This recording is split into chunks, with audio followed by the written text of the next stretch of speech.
Muhammad and Zainab. The story is based on the history of Islam written by Tabari and Ibn Sa'd and Aisha Ahmed's article titled Sex with Daughters-in-Law, Divinely Ordained in Islam. Zaid bin Muhammad was a freed slave of Prophet Muhammad, and the Prophet then adopted him as his own son. Zaid then became one of the leaders of Muslim army. Zaid had already married and have children, but Muhammad married him with other women named Zainab. One day, Muhammad came to Zaid's house and looking for him. Zaid, where are you? Zaid was not at home at the time, and Muhammad found Zainab still on her bed. Oh, Rasulullah, Zaid was not at home right now. Zainab jumped up quickly and excited the admiration of Allah's messenger. Glory be to Allah Almighty who causes hearts to turn. Then Muhammad left the house. Zainab was wondering what did Muhammad mean by his saying. When Zaid came home, Zainab told him what happened. They realized that Muhammad was sexually attracted to Zainab. Because Zaid loved his adopted father, he was willing to offer his wife to Muhammad. So Zaid came to the Prophet's house. Rasulullah, you are just like my own dad. If you are interested in Zainab, then I will divorce her so that you can marry her. No need to do that. Keep thy wife to thyself and fear Allah. I will not touch Zainab again for your sake, Rasulullah. Keep thy wife to thyself and fear Allah. Whew, what a relief. Although saying that, actually Muhammad hid his desire. Quran, Surah 33, verse 37. And when thou said unto him on whom Allah had conferred favor, and thou hast conferred favor, keep thy wife to thyself, and fear Allah, and thou didst hide in thy mind that which Allah was to bring to light, and thou didst fear mankind, whereas Allah had better right than thou should fear him. Ibn Sa'd wrote, when Muhammad was sitting and talking to Aisha, he suddenly was in a trance.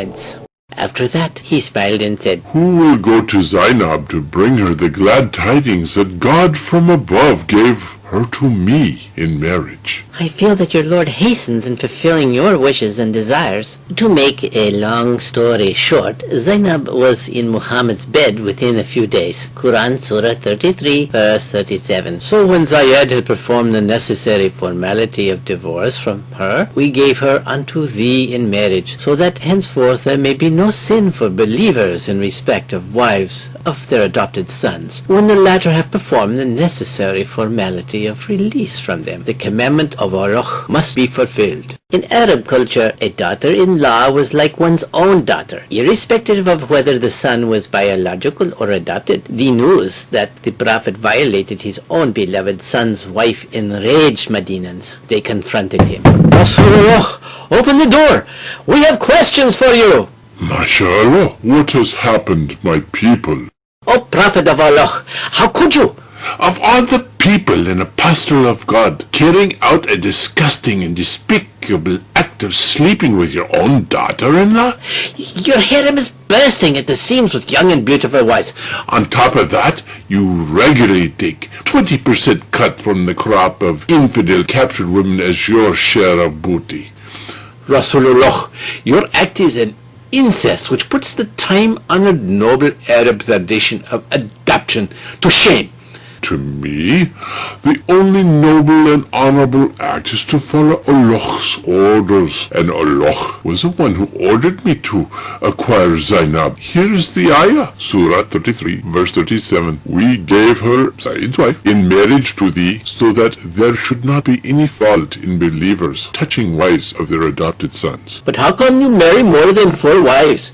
Wouldn't that still be called adultery? Oh, not at all, because I am allowed to have sex with my first cousins without marriage, and Zainab is the daughter of my aunt. Here's the ayah, Surah 33, verse 50. O Prophet, we have made lawful for thee the daughters of thy uncles paternal and aunts paternal, thy uncles maternal and aunts maternal, who have emigrated with thee. Prophet, are you sure that Surah 33, verse 50 was not brought to you by Satan, like he brought to you the satanic ayahs in Mecca? Oh, I don't get tricked by Satan anymore. I am dead sure that Jibrail brought it to me. Rasulullah, there is another matter which we like to discuss with you. We are told that you have been sleeping with Muslims after you sent us on jihad to far-off places. Is that true?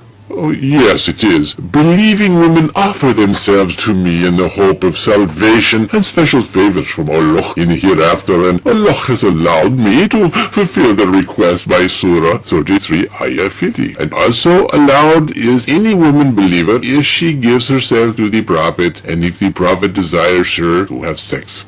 However, as you know, I'm a very busy man and cannot fulfill all requests. Besides, my wives get very antsy and jealous when I am with them. They also hate to see the long line of Muslims outside my room daily. Actually, your wives are the ones who informed us of this matter. They said that you get so drained and tired by the time you come to their rooms. You fall asleep right after prayers. Some of your younger wives look so jealous and outraged that we could have easily taken advantage of them, like Safwan bin Mu'attal is rumored to have done with the resentful and angry Aisha on the way back from Mustalik after you dumped her for Juvariya. You yourself believe she did it and had sent her to her dad's house. Allah is aware of that. That is why He has ordered my wives to be segregated and veiled from now on. You are not allowed to come to my home without permission anymore, and only allowed to talk to them from behind a curtain, if you must. Here is the revelation. Surah 33, Ayah 53. O you who believe, do not enter the house of the Prophet unless permission is given. And when ye ask of them, the wives of the Prophet, anything, ask it of them from behind a curtain. And Allah has also given stern warning to my misbehaving wives. Surah 33, Ayah 30. O wives of the Prophet, whoever of you commits an open indecency, the punishment shall be increased to her doubly. Can't we at least marry them when you're dead and gone?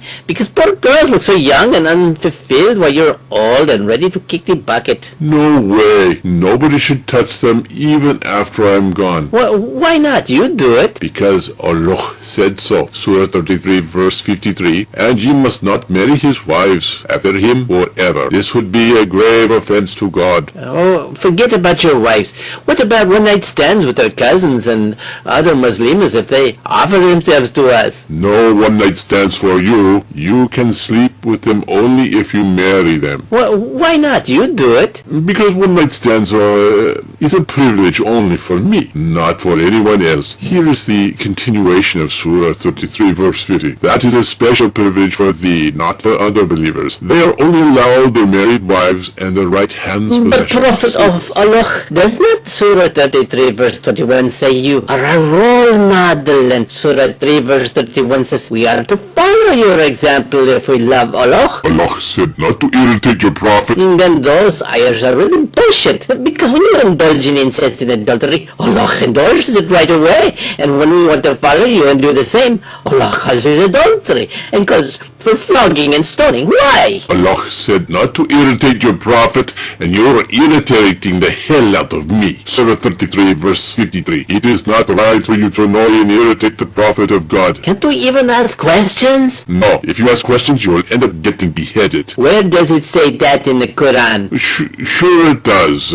Surah 5 verses 101, 102 says, don't ask questions. You lose faith by asking questions. The moral of the above fill-in-the-blank Quranic story. Your brain is like your donkey, and Islam is like a mosque. You can ride your donkey anywhere you want, but when you enter the mosque, leave your donkey at the gate.